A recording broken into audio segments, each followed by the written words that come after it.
Sir Jaganmohan Reddy గారి పర్యటన ఎలా చూడాలి? 17 మెడికల్ కాలేజ్ నిర్మాణం చేశామని పదే పదే చెప్తున్న వైసీపీ వాళ్ళ మాటలను ఎలా చూస్తారు? మీ అభిప్రాయం? ఏమండి, ఆయన ఈ రాష్ట్రంలో నేను కూడా ఉన్నాను, ఒక రాజకీయ నాయకుడిగా ఉన్నానని ఉద్దేశమే కానీ వాస్తవంగా అతనికి అర్హత లేదండి.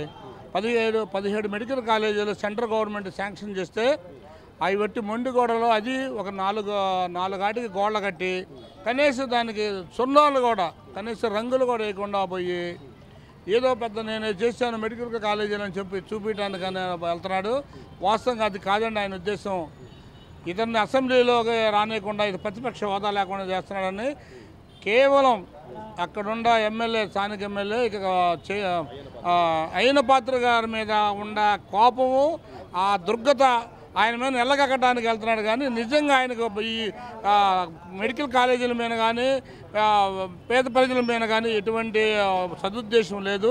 కేవలం నేను కూడా ఇంకా ఈ రాజకీయ నాయకుడు ఉండాలనే ఉద్దేశమే కానీ మరొకటి లేదు. తన ఉనికిని తాను కాపాడుకోవడం. ఏమంటే ఒక మాట చెప్పాలంటే జగన్మోహన్ రెడ్డి ఉనికి కోల్పోతున్నాడు ఈ మధ్యకాలంలో.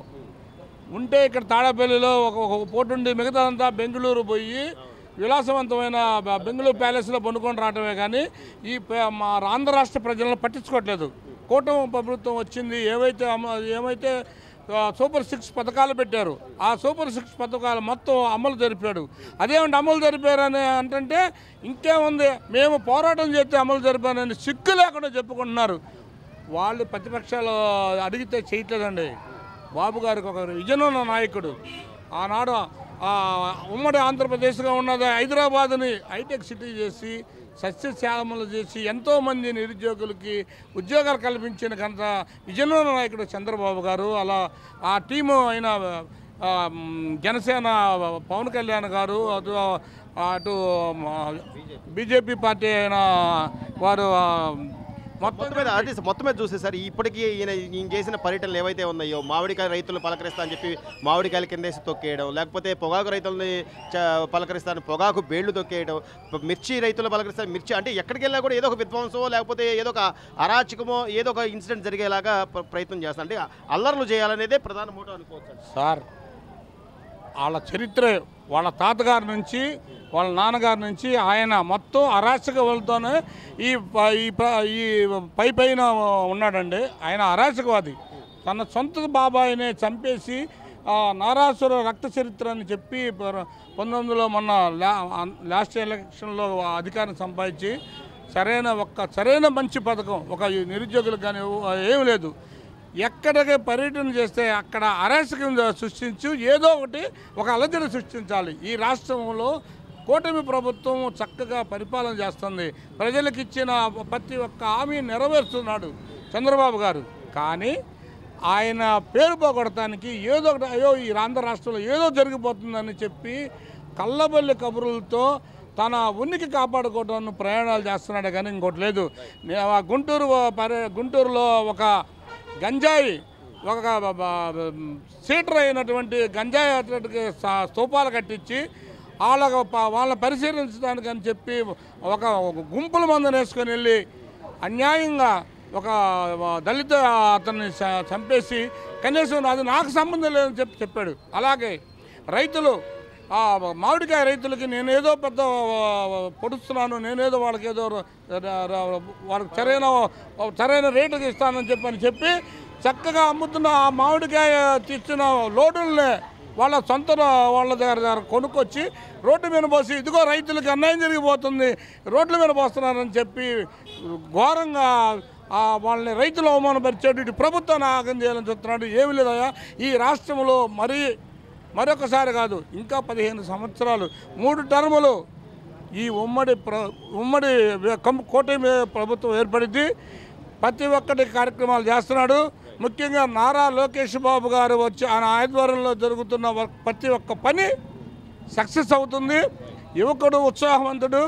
ఆయన ఏ పథకం పెట్టినా కానీ ఆ పథకాన్ని సక్సెస్ఫుల్గా చేస్తున్నాడు. ఉదాహరణకి పిల్లలకి తల్లికి వందనం అనే పథకం పెట్టి ఇదిగో హేళన చేశాడు. ఇదిగో నీకమ్మా అని చెప్పి జగన్మోహన్ రెడ్డి చచ్చిపోయిన వాళ్ళ దగ్గర కూడా హేళన చేసి నవ్వుతూ ఉన్నాడు. కానీ ఆ జగన్మోహన్ రెడ్డి నోరు మూపించాడు.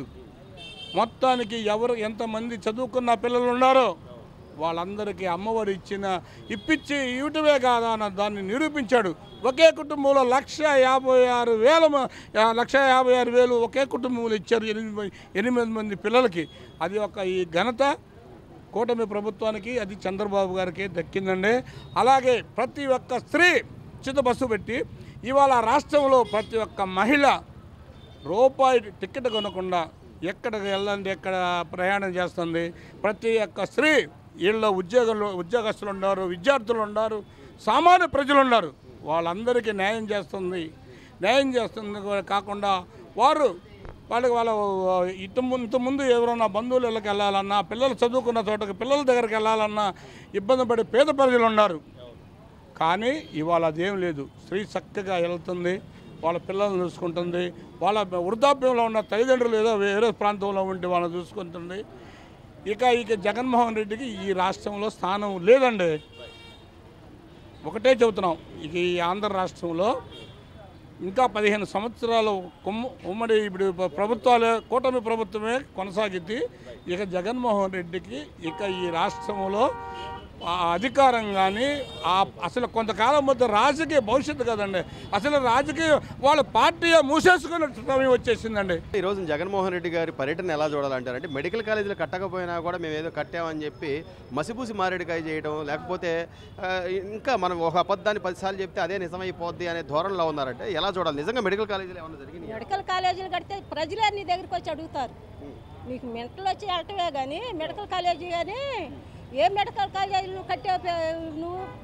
ఎక్కడ చెట్టులు నాటావు?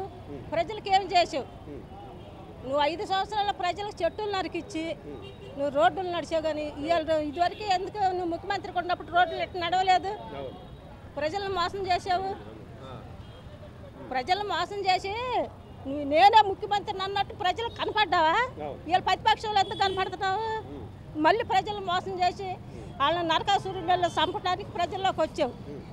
సో అప్పుడు ఋషికొండ మీద 500 కోట్లు పెట్టి ఇల్లు కట్టినా, లేకపోతే రంగులు వేసినా, చెట్లకు వేసారా, లేకపోతే వాటర్ ట్యాంకులకు వేసారా, దానికి మాత్రం ప్రజాధనాన్ని బాగానే దుర్వినియోగం చేశారు.